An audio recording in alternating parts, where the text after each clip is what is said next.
Most people blow their lottery winnings faster than you can say financial advisor. But a few, they flip the script, build empires, change lives.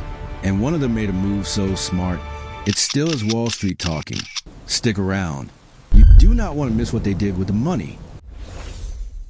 Brad Duke was not the kind of guy you would expect to aim for $1 billion. He was not some Silicon Valley tech whiz or a Wall Street shark. He was a fitness instructor from Idaho, humble, steady, regular. When he won the Powerball jackpot in 2005, the number was massive, $220 million. Most folks would have dropped everything. Not Brad. He quietly took the lump sum, which gave him about $85 million after taxes, and then he went right back to work. Literally, he kept showing up at the gym like nothing had changed. But behind the scenes, Brad was playing a completely different game.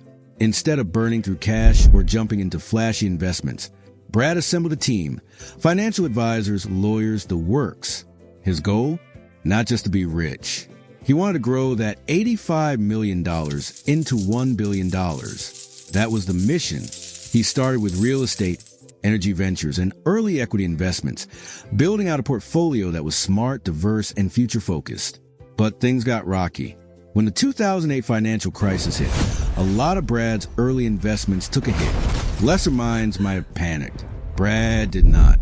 He adapted, downsized where needed, and rebuilt. By 2016, he had already added close to $100 million back into his fortune.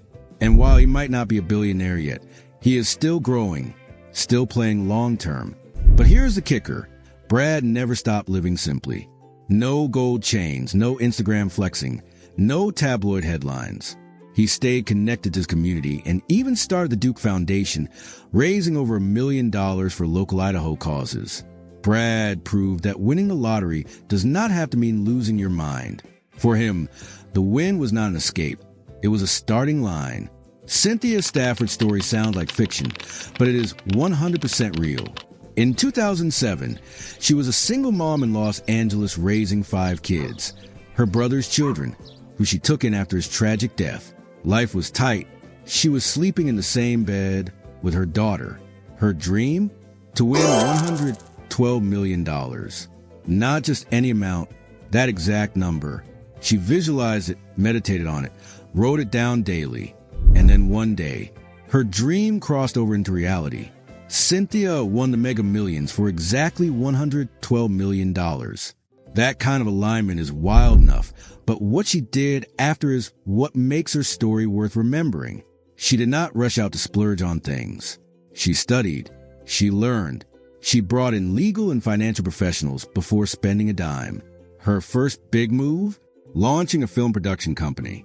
Cynthia had always loved the arts, and now she had the capital to create real content, hire talent, and build something that gave others opportunities. She also invested in real estate and supported women's organizations and creative foundations. She became known in her circle not just as a winner, but as a builder. She lived her spiritual values while making sharp financial moves. And while she enjoyed a taste of luxury, she never lost focus on the purpose behind her fortune. Cynthia did not just manifest a jackpot. She manifested a new life, not only for herself but for the people she believed in. Her story is not just about money. It is about intention, preparation, and turning a miracle into momentum. Gil Cisneros had no idea his life was about to change when he walked into a store in 2010 and bought a Mega Millions ticket. He was a Navy vet, working a job in logistics.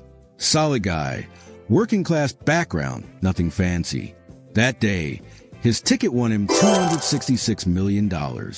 Most folks would have vanished into the sunset, bought a mansion, kicked back, maybe posted some yacht pics. Not Gil. He had other ideas. He and his wife took a slice of the money and launched a nonprofit focused on education access, specifically for Latino students. It was not a vanity project. It was personal.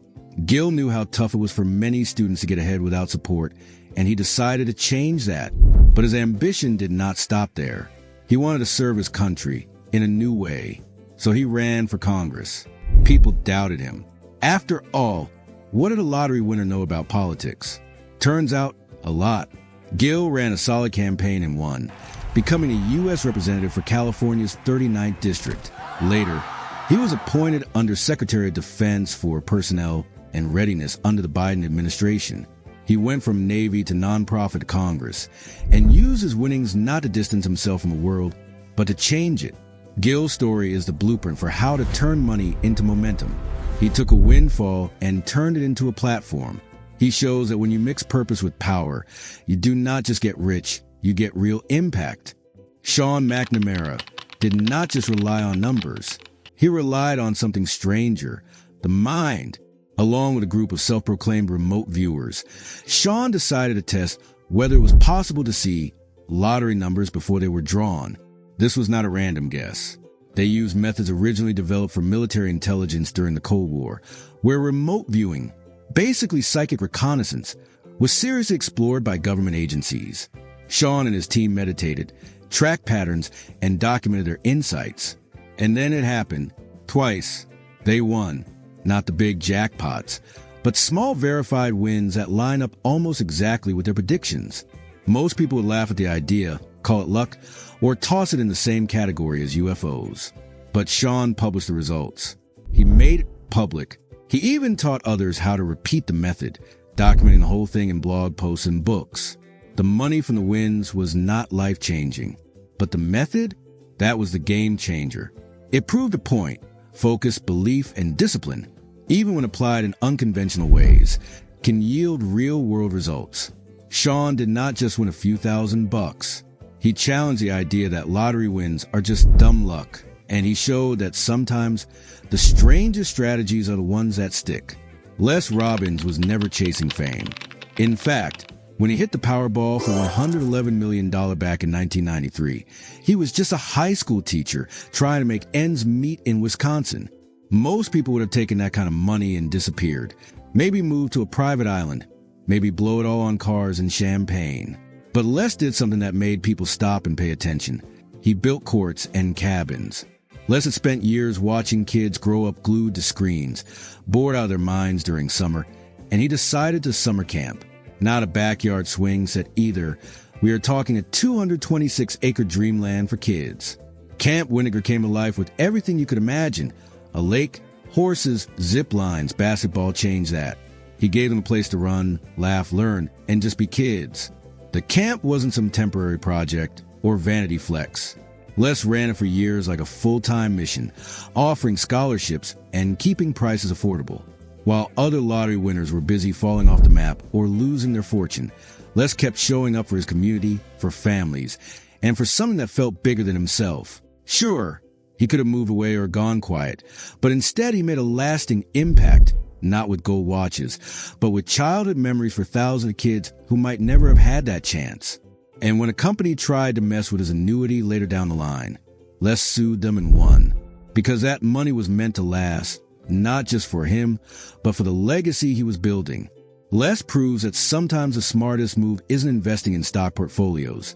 It's investing in people. And sometimes, changing lives starts with handing a kid a fishing pole, not a fortune. Peter Lavery was behind the wheel of a bus in Belfast, driving routes like clockwork, paycheck to paycheck, when his entire life flipped in 1996. He won £10.2 million in the UK National Lottery, and suddenly, he was holding more money than most people in his entire city would see in a lifetime. At first, Peter went big, new house, fast cars, and private jets for football matches in Spain. He wasn't quiet about it either. For a few years, he fully embraced a millionaire lifestyle. Lavish parties, luxury brands, the works. But the lifestyle came at a cost. Diagnosed with diabetes and warned by doctors that his health was in jeopardy, Peter took a hard look at what he had become. That wake-up call changed everything. He did a full 180 and began making moves not just for money, but for meaning. He started investing in property across Northern Ireland and launched a whiskey distillery inside Belfast's historic Titanic pump house, reviving the local industry and creating dozens of jobs. He didn't stop there. He set up a charitable foundation in his parents' name, got involved with youth sports and hospice programs, and transformed from party man to pillar of the community. Peter's story is not a rags to riches cliche. It's a second chance tale. He lived fast, nearly crashed, and then rebuilt something that could last. Today, he owns over 30 properties and continues to grow his whiskey brand, Danny Boy. What started as a lucky ticket turned into a turnaround story and a blueprint for how to use a fortune to fix what matters most. Starting with yourself. Deanna Simpson wasn't looking for a miracle, but one found her anyway. She was a hairdresser in Sheffield, England, living paycheck to paycheck, trying to take care of her severely disabled brother, and at one point had less than $15 in her bank account. Life was rough, and the grief of losing her brother to an epileptic seizure at age 40 left her emotionally shattered. Then one night, something happened.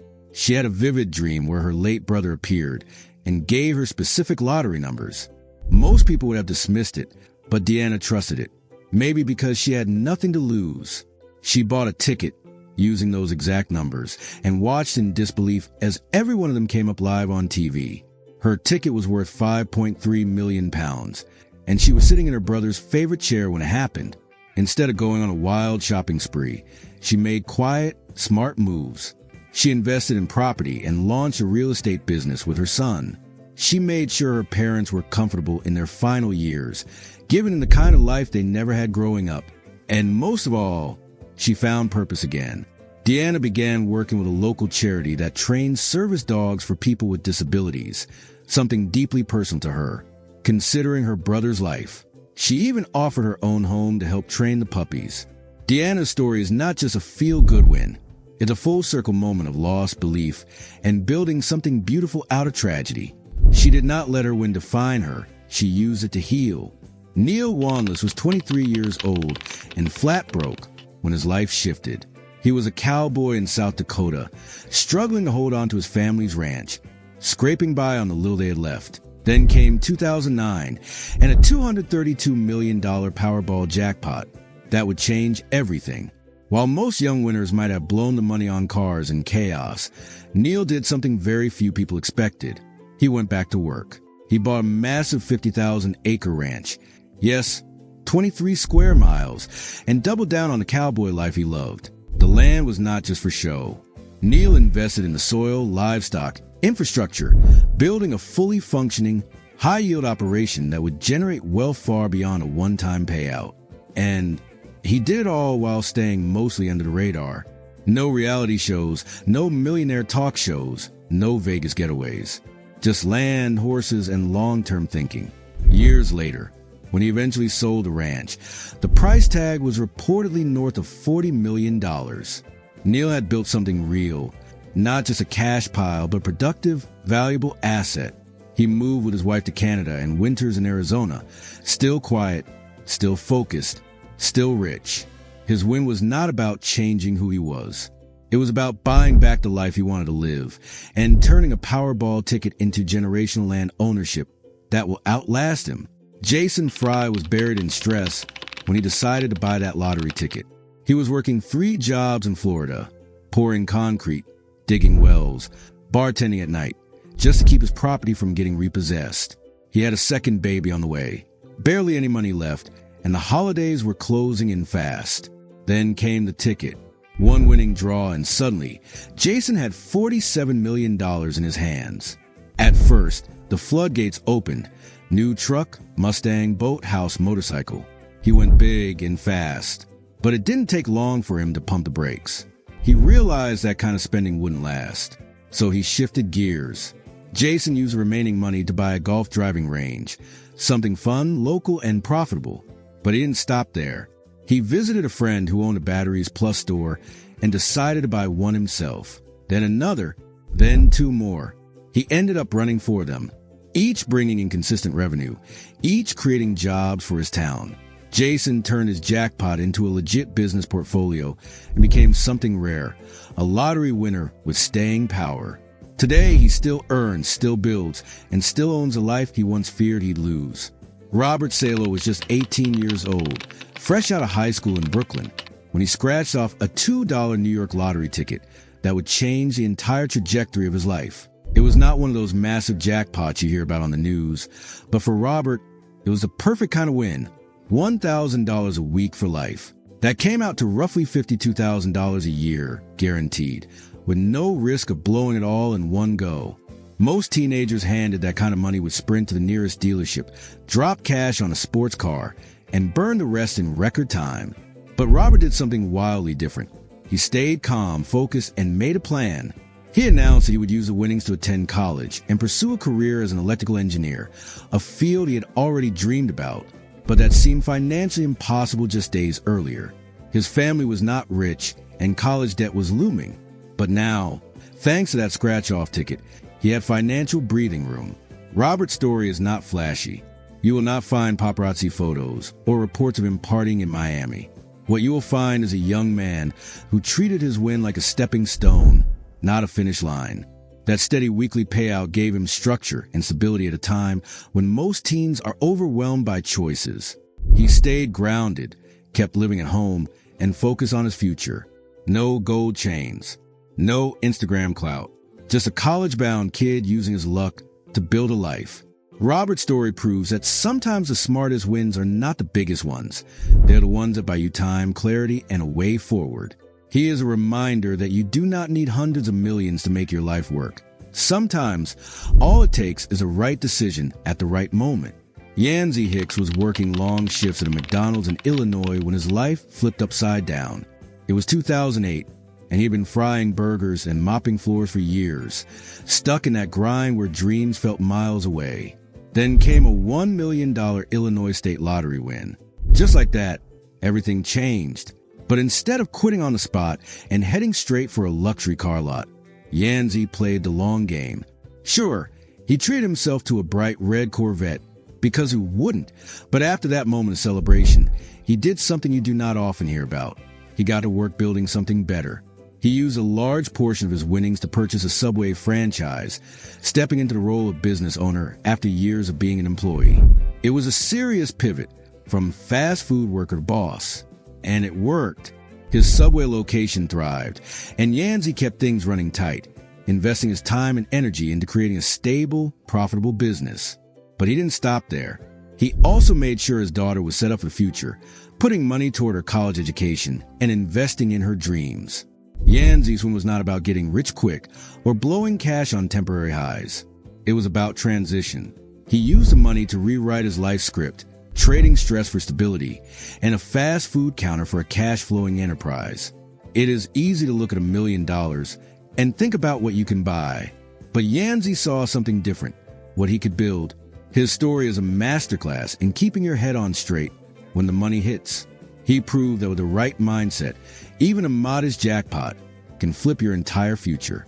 Paul and Sue Rosenau had experienced tragedy that no grandparent ever wants to face. Their 2-year-old granddaughter Michaela had been diagnosed with Crab disease, a rare and fatal condition with no known cure. They had watched helplessly as she passed away, and their hearts were shattered. 5 years later, in 2008, Paul bought a Powerball ticket, not thinking much of it, and ended up hitting the jackpot, $180.1 million. While many would have celebrated with over-the-top purchases or exotic vacations, Paul and Sue's first thought was not about houses or cars. It was about purpose. They took the lump sum, $88 million after taxes, and immediately began working on something far more meaningful than wealth. They launched the Legacy of Angels Foundation, named in honor of their granddaughter, with a mission of funding research into Crab disease and similar disorders. Their money became a tool, not for self-indulgence, but for saving other children from the heartbreak they had experienced. The foundation quickly became one of the most important drivers of medical research in that field, bringing attention, funding, and hope to families across the country. But the Rosenaus did not just throw money at the problem and walk away. They stayed deeply involved, connecting with researchers, hospitals, and patient families, making sure their efforts had real impact. Despite their massive windfall, they chose to continue living modestly, in the same house, with the same routines. No media stunts, no sudden lifestyle glow-up. Just two people with a deep loss, using a moment of fortune to create something good. Paul and Sue's story is a definition of turning pain into purpose. Their lottery win didn't heal their grief, but gave them the power to fight for others.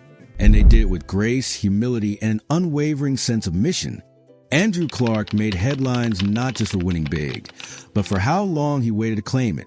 The 51-year-old builder from the UK won £76 million in the Euro Millions in 2018 and kept it secret for 6 whole weeks.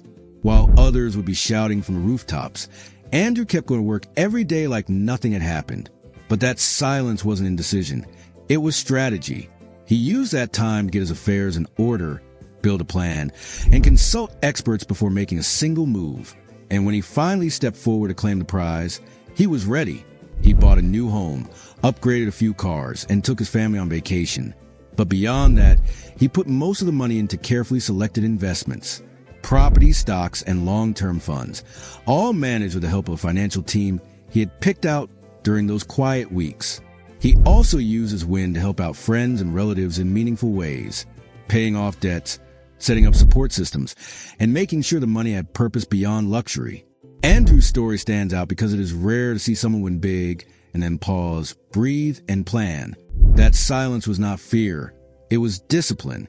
In a world obsessed with instant reactions, Andrew showed that sometimes the smartest move is the one you do not make right away.